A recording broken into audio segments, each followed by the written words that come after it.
नमस्कार दोस्तों, सनुषा classes join करने पर आप सभी का धन्यवाद।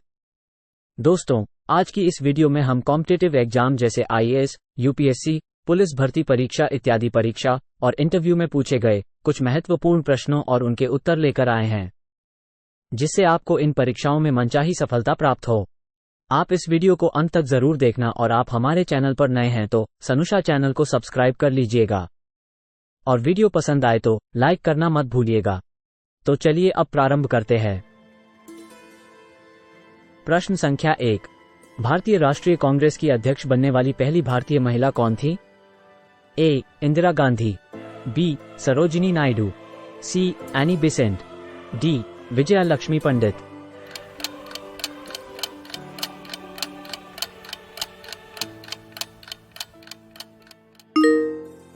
उत्तर C. Annie Besant. Annie Besant एक आयरिश समाजवादी, थियोसोफिस्ट और भारतीय स्वशासन के लिए काम करने वाली कार्यकर्ता थीं। वो 1917 में भारतीय राष्ट्रीय कांग्रेस की पहली महिला अध्यक्ष बनी। प्रश्न संख्या 2।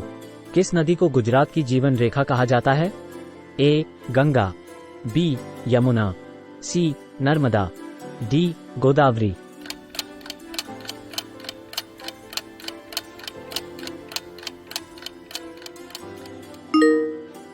उत्तर सी. नर्मदा।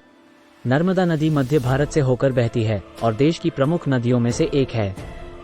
ये गुजरात के लिए विशेष रूप से महत्वपूर्ण है क्योंकि यह सिंचाई और पीने के लिए पानी उपलब्ध कराती है। प्रश्न संख्या 3। कथकली एक शास्त्रीय नृत्य शैली है जिसकी उत्पत्ति किस भारतीय राज्य से हुई है?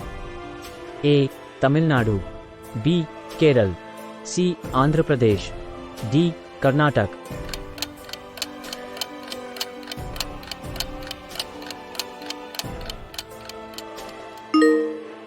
उत्तर बी. केरल। कथकली एक पारंपरिक भारतीय नृत्य शैली है जो अपनी विस्तृत वेशभूषा और भावपूर्ण प्रदर्शन के लिए प्रसिद्ध है। इसकी उत्पत्ति केरल राज्य से हुई है। प्रश्न संख्या 4। भारत के सकल घरेलू उत्पाद में कौन सा क्षेत्र सबसे अधिक योगदान देता है? ए. कृषि, बी. उद्योग, सी. सेवाएं, डी. विनिर्माण।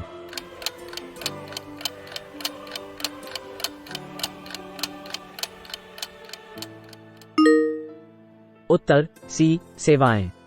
सेवा क्षेत्र भारत के सकल घरेलू उत्पाद में सबसे बड़ा योगदान करता है, जो देश के कुल सकल घरेलू उत्पाद के आधे से अधिक के लिए जिम्मेदार है। इसमें आईटी, दूरसंचार और बैंकिंग जैसे उद्योग शामिल हैं। प्रश्न संख्या 5। किस भारतीय वैज्ञानिक को प्रकाश के प्रकीर्णन पर उनके कार्य के लिए 1930 में भौतिकी का नोबेल पुरस्कार मिला? ए. सी.वी. रमन, बी. होमी जे. भाभा, सी. जगदीश चंद्र बोस, डी. सत्येंद्र नाथ बोस।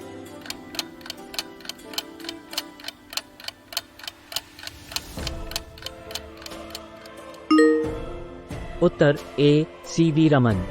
सर चंद्रशेखर वेंकट रमन को रमन प्रभाव की खोज के लिए 1930 में भौतिकी में नोबेल पुरस्कार दिया गया था, जो प्रकाश के प्रकीर्णन की व्याख्या करता है। प्रश्न संख्या 6। भारतीय संविधान के जनक के रूप में किसे जाना जाता है? A. Mahatma Gandhi, B. Jawaharlal Nehru, C. B R. Ambedkar, D. Sardar Vallabhbhai Patel.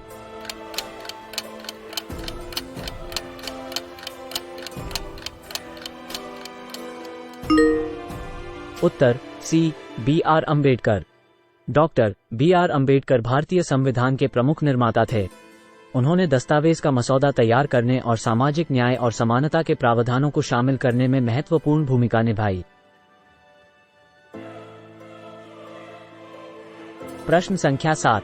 कौन सा भारतीय राष्ट्रीय उद्यान यूनेस्को विश्व धरोहर स्थल है और अपने एक सींग वाले गैंडे के लिए प्रसिद्ध है? ए. जिम कॉर्बेट राष्ट्रीय उद्यान, बी. काजीरंगा राष्ट्रीय उद्यान, सी. सुंदरवन राष्ट्रीय उद्यान, डी. गिर राष्ट्रीय उद्यान।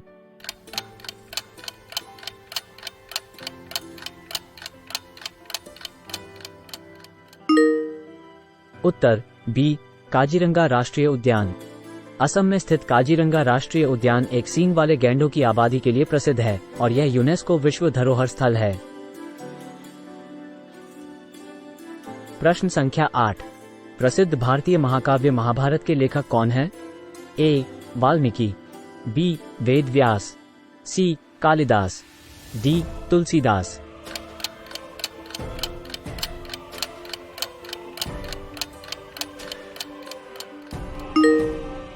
उत्तर बी. वेद व्यास।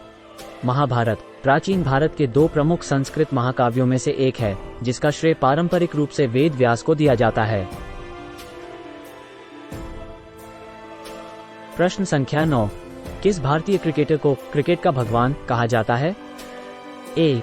सौरव गांगुली, बी. विराट कोहली, सी. सचिन तेंदुलकर, डी. महेंद्र सिंह धोनी।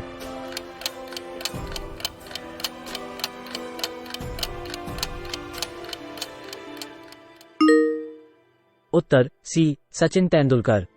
क्रिकेट के इतिहास में सबसे महान बल्लेबाजों में से एक माने जाने वाले सचिन तेंदुलकर को उनके शानदार करियर और असंख्य रिकॉर्डों के लिए अक्सर क्रिकेट का भगवान कहा जाता है। प्रश्न संख्या 10। कौन से भारतीय दार्शनिक अपने कार्य अद्वैत वेदांत के लिए जाने जाते हैं? ए. स्वामी विवेकानंद, बी. श्री अरबिंदो, सी. आदि शंकराचार्य, डी. रामानुज।